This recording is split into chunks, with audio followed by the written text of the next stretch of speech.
Assalamualaikum warahmatullahi wabarakatuh. Alhamdulillah wassalatu wassalamu ala Rasulillah wa ala alihi wa sahbihi wa man wala wala haula wala quwwata illa billah.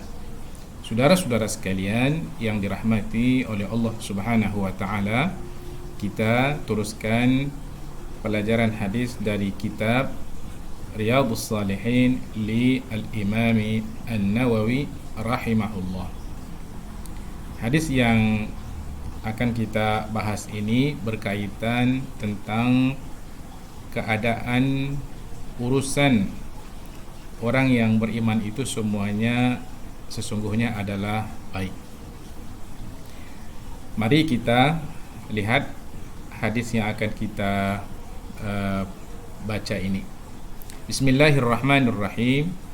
Wa an Abi Yahya Suhaib ibn Sinan radhiyallahu ta'ala anhu qala qala Rasulullah sallallahu alaihi wasallam ajaban li amril mu'min inna amrahu kullahu lahu khair wa laysa dhalika li ahadin illa lil mu'min in asabathu sarra'u syakar fakana khairan lahu wa in asabathu dharra'u sabar fakana khairan lahu.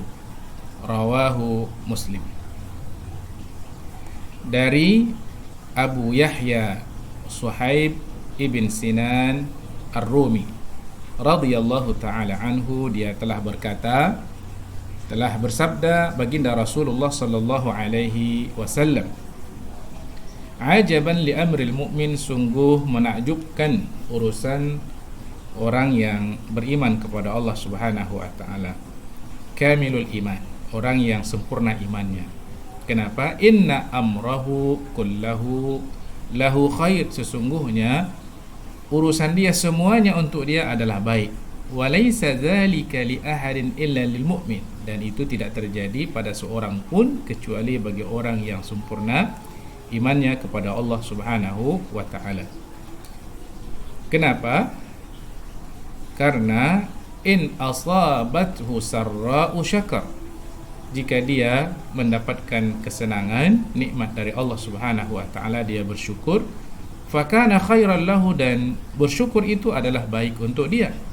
Wa in asabathu dharra'u sabar, jika dia ditimpa sesuatu yang menyusahkan dirinya, dia bersabar, fakana khairan lahu, dan bersabar itu adalah baik untuknya.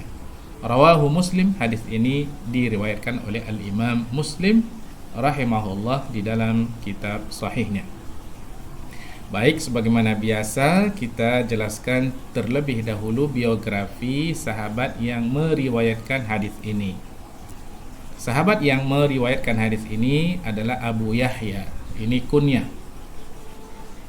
Namanya adalah Suhaib ibn Sinan Ar-Rumi radhiyallahu ta'ala anhu. Beliau ini terkenal dengan sang pendamping setia baginda Rasulullah sallallahu alaihi wasallam. Rasulullah sallallahu alaihi wasallam pernah memuji Suhaib ibn Sinan Ar-Rumi, di mana beliau mengatakan bahwa orang-orang yang paling pertama dan utama masuk Islam itu ada 4, kata Nabi. Pertama adalah beliau sendiri, baginda Rasulullah sallallahu alaihi wasallam, sebagai tokoh dari kalangan bangsa Arab.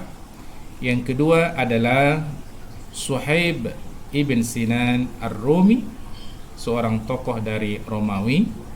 Dan yang ketiga adalah Bilal ibn Rabah, tokoh dari Abyssinia atau Habsyah. Dan yang keempat adalah Salman Al-Farisi, sebagai seorang tokoh dari Persia atau Parsi. Nah, sebagaimana yang kita katakan tadi, Suhaib ibn Sinan memang berasal dari Romawi. Bahkan nama Ar-Rumi yang digandingkan kepada namanya ya karena beliau berasal dari Romawi. Namun saudara-saudara sekalian, catatan sejarah menunjukkan nenek moyang Suhaib bin Sinan Ar-Rumi ini sebetulnya adalah berasal dari Arab dan merupakan keluarga terhormat. Asal nenek moyangnya itu sesungguhnya hijrah ke Irak itu jauh sebelum datangnya Islam.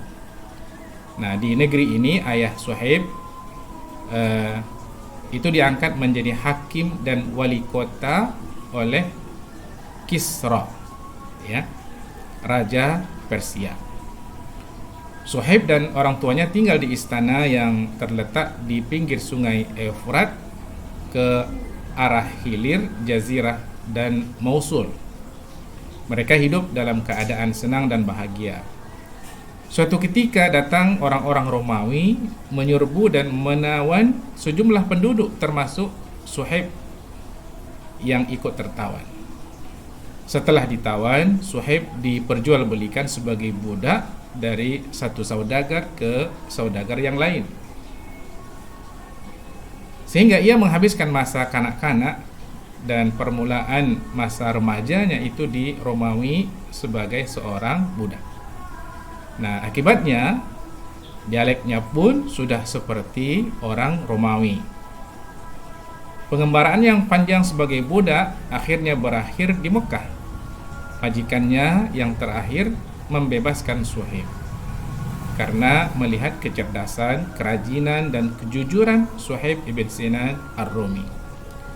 Bahkan sang majikan memberikan kesempatan kepadanya untuk berniaga bersama. Adapun sejarah masuk Islamnya beliau diceritakan oleh sahabatnya Ammar ibn Yasir. Suatu ketika Ammar berjumpa dengan Suhaib di muka pintu rumah Arqam bin Abi Al-Arqam. Saat itu Rasulullah Shallallahu Alaihi Wasallam masih berdakwah secara sembunyi-sembunyi di rumah tersebut. "Kamu mau kemana?" tanya Ammar. Suhaib balik bertanya, "Dan kamu hendak kemana?" "Aku mau menjumpai Rasulullah Sallallahu Alaihi Wasallam untuk mendengarkan ucapannya," jawab Ammar ibn Yasir. "Aku juga mau menjumpainya," ujar Suhaib pula. Lalu mereka kemudian masuk ke dalam rumah Arqam bin Abil Arqam menemui baginda Rasulullah Sallallahu Alaihi Wasallam. Keduanya mendengar secara khidmat penjelasan tentang akidah Islam hingga petang hari. Setelah itu keduanya menyatakan diri memeluk Islam. Secara sembunyi-sembunyi mereka kemudian keluar dari tempat itu. Adapun sejarah hijrah beliau ke Madinah ini cukup seru, ya. Diceritakan di sini ketika baginda Rasulullah Shallallahu Alaihi Wasallam hendak berhijrah ke Madinah, Suhaib sebenarnya ingin ikut serta, ya. Ada yang mencatat bahwa Suhaib sebenarnya telah menyembunyikan segala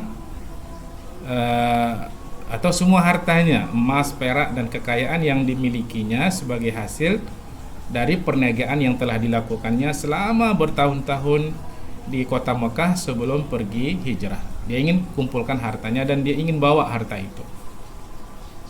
Ada catatan lain yang menyebutkan bahwa harta tersebut hendak dia bawa ke Madinah. Nah, rencananya Suhaib akan menjadi orang ketiga yang akan berangkat ke Madinah setelah Rasulullah Sallallahu Alaihi Wasallam dan Abu Bakar As-Siddiq radhiyallahu taala anhu. Namun, saudara-saudara sekalian, orang-orang Quraisy telah mengetahui rencana tersebut. Mereka mengatur segala persiapan demi untuk menggagalkan hijrahnya Suhaib ibn Sinan Ar-Rumi. Nah, ketika beliau ingin hijrah, itu pasukan Quraisy menyerbu rumah Suhaib bin Sinan, ya, Ar-Rumi, sehingga beliau ya masuk perangkap dan tertawan. Akibatnya kepergian Suhaib ke Madinah tertunda, nggak jadi berangkat. Sementara para sahabat yang lain bisa meloloskan diri. Saat orang-orang Quraisy lengah, Suhaib langsung naik ke punggung unta dan memacu sekencang-kencangnya menuju gurun pasir yang sangat luas. Ini tentu di dalam kesempatan yang lain. Tentara Quraisy segera memburu dan hampir berhasil menyusulnya. Tiba-tiba Suhaib berhenti dan berteriak, "Hai orang-orang Quraisy, kalian mengetahui bahwa aku adalah ahli panah yang paling mahir. Demi Allah, kalian tak akan berhasil mendekatiku sebelum kulepaskan semua anak panah yang berada dalam kantong ini. Dan setelah itu aku akan menggunakan pedang untuk menebas kalian semuanya sampai senjata di tangan ini habis semua. Nah, majulah ke sini kalau kalian berani.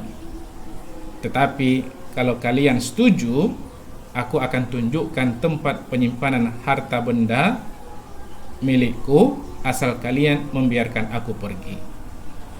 Saudara-saudara sekalian, Ibnu Mardawi meriwayatkan dari Uthman An-Nahdi dari Suhaib bahwa pasukan Quraisy saat itu berkata, "Hai Suhaib, dulu kamu datang kepada kami tanpa harta. Sekarang kamu hendak pergi hijrah sambil membawa pergi hartamu. Hal ini sungguh tidak akan pernah terjadi. Apakah kalian menerima tawaranku?" Kata Suhaib bin Sinan Ar-Rumi. Tentara Quraisy itu akhirnya tertarik dan sepakat untuk melepaskan Suhaib sekaligus menerima imbalan harta. Jadi harta itu ditinggalkan oleh Suhaib demi untuk keselamatannya bisa berangkat hijrah ke kota Madinah. Nah, reputasi Suhaib sebagai orang yang jujur selama ini telah membuat tentara Quraisy itu percaya bahwa Suhaib tidak akan berbohong. Setelah kaum Quraisy balik arah lalu melanjutkan perjalanan seorang diri hingga menyusul Rasulullah Shallallahu Alaihi Wasallam yang sedang berada di Quba. Maksudnya Suhaib meneruskan perjalanannya sampai bertemu dengan baginda Rasulullah Sallallahu Alaihi Wasallam di Masjid Quba. Waktu itu Rasulullah sedang duduk di sekeliling para sahabat. Ketika mendengar salam dari Suhaib, Nabi langsung berseru gembira, "Beruntung perdaganganmu, hai Abu Yahya! Beruntung perdaganganmu, hai Abu Yahya! Beruntung perdaganganmu, hai Abu Yahya!" Ucapan itu diulang-ulang oleh baginda Rasulullah Sallallahu Alaihi Wasallam. Nah, beberapa saat kemudian turunlah surah Al-Baqarah ayat 207. A'udzubillahi minasyaitonir rajim. Wa minan nasi man yashri nafsahu ibtigha'a mardatillah wallahu ra'ufum bil ibad. Ada sebagian manusia yang yashri nafsahu, ya, dia jual dirinya demi untuk mencari ridha Allah Subhanahu wa taala, dan Allah itu Maha Pengasih kepada hamba-hambanya. Nah, Ibnu Abbas, Anas bin Musayyab dan Abu Uthman An-Nahdi juga Ikrimah dan yang lain berkata bahwa ayat ini diturunkan oleh Allah Subhanahu wa taala berkenaan dengan peristiwa yang menimpa Suhaib ibn Sinan Ar-Rumi. Sementara kebanyakan ulama berpendapat ayat ini umum untuk setiap mujahid yang berperang di jalan Allah Subhanahu wa taala, seperti halnya firman Allah dalam surah At-Taubah ayat 111. A'udzubillahi minasyaitonir rajim. Innallaha ashtara minal mu'minina anfusahum wa amwalahum bi anna lahumul jannah yuqatiluna fi sabilillah fayaqtuluna wa yuqtalun wa'dan 'alaihi haqqan fit Taurati wal Injili wal Qur'an wa man awfa bi'ahdihi minallahi fastabshiru bibai'ikum alladhi bay'atum bih wa dzalika huwal fawzul 'adzim. Sesungguhnya Allah telah membeli dari orang-orang mukmin diri dan harta mereka. Mereka berperang pada jalan Allah lalu mereka membunuh atau terbunuh. Itu telah menjadi janji benar Allah Subhanahu wa taala dalam Taurat, Injil dan Al-Qur'an, dan siapakah yang lebih menepati janjinya selain Allah, maka bergembiralah dengan jual beli yang kamu lakukan itu, dan itulah kemenangan yang besar. Nah, sebuah catatan menunjukkan bahwa Suhaib baru mengetahui turunnya ayat mengenai dirinya setelah bertemu Umar bin Khattab radhiyallahu taala anhu dan kawan-kawannya di Tarf Al-Hurrah. Mereka berkata pada Suhaib, "Perniagaanmu beruntung. Kalian sendiri bagaimana?" Kata Suhaib, "Saya tidak merugikan perniagaanmu di jalan Allah. Apa yang kalian maksud dengan perniagaanku beruntung?" Tanya Suhaib. Para sahabat kemudian memberitahu bahwa Allah Subhanahu wa taala telah menurunkan ayat yang berkaitan dengan Suhaib bin Sinan Ar-Rumi. Nah, kemudian beliau disebutkan adalah pendamping setia baginda Rasulullah sallallahu alaihi wasallam. Nah, setelah hijrah, Suhaib menjadi pendamping setia Rasulullah. Ia dikenal berani dan andal menggunakan lembing dan panah. Menggunakan lembing ya, dan panah. Suhaib pernah berkata, "Tidak ada sesuatu peperangan yang dilakukan Rasulullah dengan pihak lain yang aku tidak ada di sampingnya. Tidak pernah suatu perjanjian yang dibuat Rasulullah dengan pihak lain yang aku tidak ada di sampingnya. Tidak pernah suatu angkatan perang yang disiapkan oleh Rasulullah untuk pergi bertempur yang aku tidak ada di dalamnya. Tidak ada sesuatu peperangan yang sedang berkecamuk yang aku tidak ada di kanan kiri baginda Rasulullah sallallahu alaihi wasallam.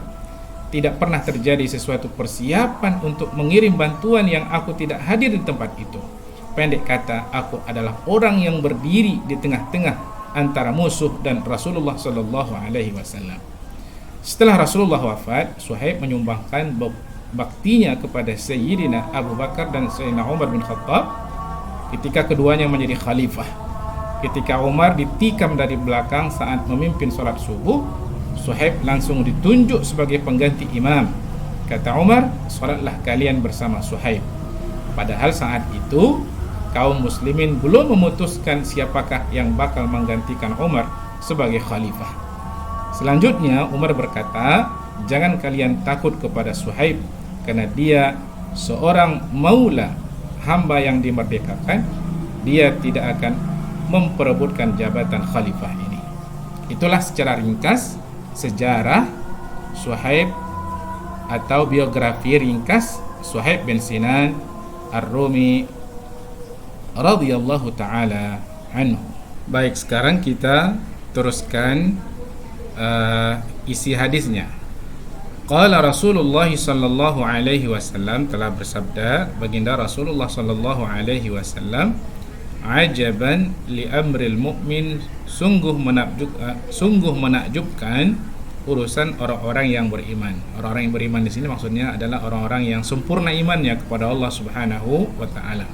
Kenapa menakjubkan? Inna amrahu kullahu lahu khair. Sesungguhnya urusannya semuanya untuk dia adalah baik. Wa dzalika wa laisa dzalika li ahadin illa lil mu'min. Dan itu tidak akan pernah terjadi kecuali bagi orang yang beriman kepada Allah Subhanahu wa taala yang sempurna imannya. Kenapa menakjubkan dan kenapa semua urusan dia jadi baik? Dijelaskan oleh hadis berikutnya, in asabathu sarra'u syakar. Jika dia mendapatkan sesuatu yang menyenangkan dia bersyukur kepada Allah Subhanahu wa taala, fakana khairan lahu, dan bersyukur itu adalah baik untuknya. Wa in asabathu darra'u sabar. Jika dia ditimpa sesuatu yang menyusahkan dia, maka dia bersabar. Fakana khairan lahu, dan bersabar itu adalah juga baik untuknya. Rawahu Muslim. Nah, hadis ini al-haditsu rawahu Muslim fi kitabiz zuhdi. Hadis ini diriwayatkan oleh al-Imam Muslim dalam sahihnya, terdapat di dalam kitab Az-Zuhud di bawah babul mu'min amruhu kulluhu khair. Bab al-mu'min, orang-orang beriman yang sempurna imannya itu seluruh urusannya adalah baik. Nah, kita ambil sekarang lughatul hadis, ya. Yang dimaksud di sini al-mu'min di dalam hadis ini disebutkan adalah al-kamilu al-iman, orang yang sempurna imannya kepada Allah Subhanahu wa taala. Mafhum sebaliknya, ada orang yang kurang sempurna imannya. Siapa itu orang yang sempurna imannya? Wa huwal alimu billahi ar-radhi bi ahkamihi. Itu orang yang alim, tahu tentang Allah Subhanahu wa taala dan ridha terhadap seluruh ketetapan-ketetapan yang telah ditetapkan oleh Allah Subhanahu wa taala. Al-amilu ala tasdiqi maudihi, yaitu dia bekerja dengan landasan, ya, beramal dengan landasan membenarkan seluruh apa yang dijanjikan oleh Allah Subhanahu wa taala. Adapun perkataan as-sarra'u ay ma yasurru, yaitu sesuatu yang menggembirakan dia. Adapun dharra ay ma yadurru fil badani, yaitu sesuatu yang bisa mendatangkan mudarat kepada badannya. Au ma yata'allaqu bihi min ahlin aw waladin aw malin, atau yang berhubungan dengan keluarga atau anak atau harta. Artinya yang bisa membahayakan fisiknya, keluarganya, anaknya ataupun hartanya. Nah, apa kira-kira pelajaran yang bisa kita ambil dari hadis ini? Disebutkan di sini afadal haditsu, hadis ini memberikan pelajaran kepada kita. Yang pertama adalah hayatul muslim bima fiha min masarratin wa madarratin kulluha khairun wa ajrun lahu indallah, bahwa kehidupan seorang muslim dengan seluruh keadaan hidupnya, baik yang menggembirakan ataupun yang menyusahkan dia, semuanya adalah baik dan dia akan mendapatkan pahala dari Allah Subhanahu wa taala. Jadi 24 jam keadaan orang yang beriman kepada Allah, yang sempurna imannya, semuanya baik. Tidak ada yang tidak baik. Allahu Akbar dan subhanallah. Begitulah orang-orang yang sempurna imannya kepada Allah Subhanahu wa taala. Semuanya baik. Semuanya dia akan mendapatkan pahala dari Allah Subhanahu wa taala dalam kondisi apapun. Baik dia senang ataupun susah. Jadi banyak peluang untuk mendapatkan kebaikan ataupun pahala. Yang kedua adalah al-mu'minul kamilu, orang yang sempurna imannya kepada Allah Subhanahu wa taala, yashkurullaha ta'ala fis sarra'i, dia senantiasa bersyukur kepada Allah ketika dia mendapatkan kesenangan, ya. Wa yasbiru 'ala ad-dharra, dan senantiasa bersabar ketika dia mendapatkan kesusahan. Itu kalau orang yang al-mu'min al-kamil, artinya kamilul iman, orang yang imannya sempurna. Dengan demikian ketika dia bersyukur mendapatkan kesenangan dan bersabar ketika mendapatkan kesusahan, fayanalu khairat daraini, maka dia akan mendapatkan kebaikan dunia dan akhirat. Amma naqisul iman, adapun orang yang kurang imannya, fa innahu yatadajjar wa yatasakhat minal musibah, dia selalu resah dan gelisah ketika dia mendapatkan musibah, kesusahan. Artinya dia tidak sabar, ya.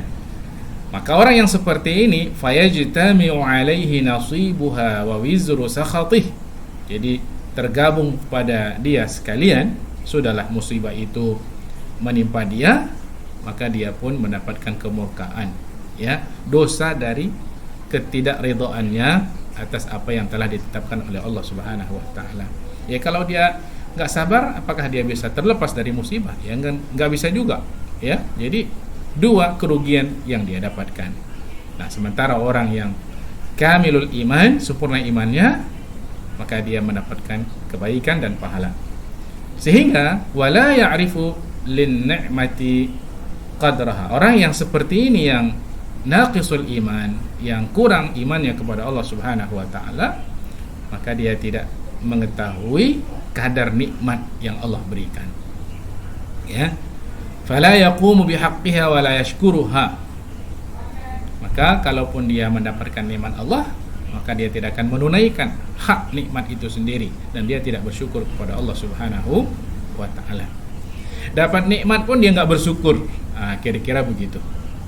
Hanya orang yang mampu bersabar ya ketika dia mendapatkan musibah, yang betul-betul mengetahui kadar nikmat yang Allah Subhanahu wa taala berikan kepada dia.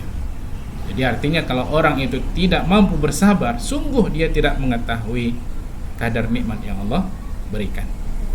Nah, sehingga orang yang naqisul iman fatanqalibun ni'matu fi haqqihi niqmah. Maka yang tadinya nikmat itu sesungguhnya bisa menjadi apa? Niqmah. Niqmah itu adalah kecelakaan baginya. Baik, saudara-saudara sekalian, inilah beberapa pelajaran yang dapat kita ambil dari hadis yang disebutkan oleh baginda Rasulullah sallallahu alaihi wasallam, ajaban li amril mu'min inna amrahu kullahu lahu khair wa laysa dzalika li ahadin illa lil mu'min in asabathu sarra'u syakar fakana khairan lahu wa in asabathu dharra'u sabar fakana khairan lahu. Rawahu Muslim. Wallahu ta'ala a'lam. Assalamu alaikum warahmatullahi wabarakatuh.